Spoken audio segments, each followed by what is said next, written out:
Monsters and aliens in Doctor Who. Good morning, I'm Terry and welcome to TARDIS Spider. Today we begin a new series of videos, Monsters and Aliens in Classic Doctor Who. Now I have broken them down into 9 categories. Aliens, those creatures, people, monsters and beings that we meet traveling with the Doctor. Alien invaders, robotics, mutations, evolutions and alterations, godlike beings, animals, insects and plants, other Time Lords, computers and cybernetics, and animated bodies in stone. Now, all creatures, beings, and monsters will be graded on a 10-point scale, with 3 points for costume, 3 points for how powerful they are, 3 points for importance to the story, and 1 point so I can round it off to 10 if I like them.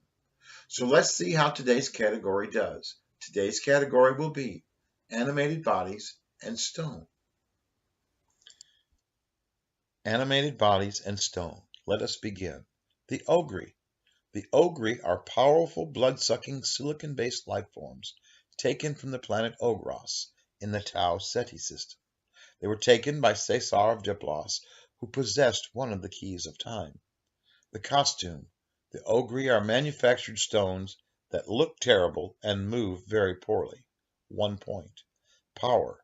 If you don't touch them and you run, they aren't very bad at all. 1 point. Importance to the story.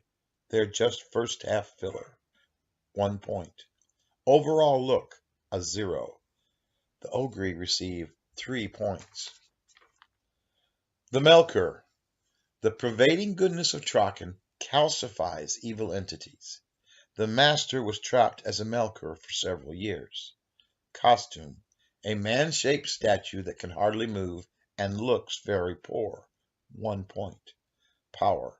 A Melkur is powerless unless you are the Master, who will bring an end to the current keeper of Traken. 3 points. Importance to the story. The Master is always center stage. 3 points. Overall look, 0. The Melkur receive 7 points. Bach. Bach is a stone gargoyle, animated by the daemon Azal, capable of throwing energy bolts and flying. Bach was able to reassemble himself after being blasted by a bazooka. The costume is a bodysuit with a tail, a headpiece, and wings. 3 points.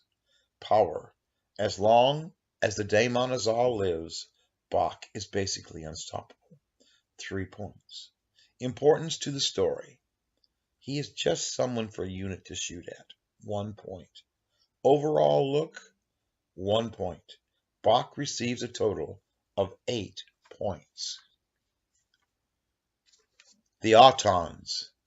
Now the Autons are more than just animated shop dummies. They can be a daffodil, an inflatable chair, an ugly doll. Costume.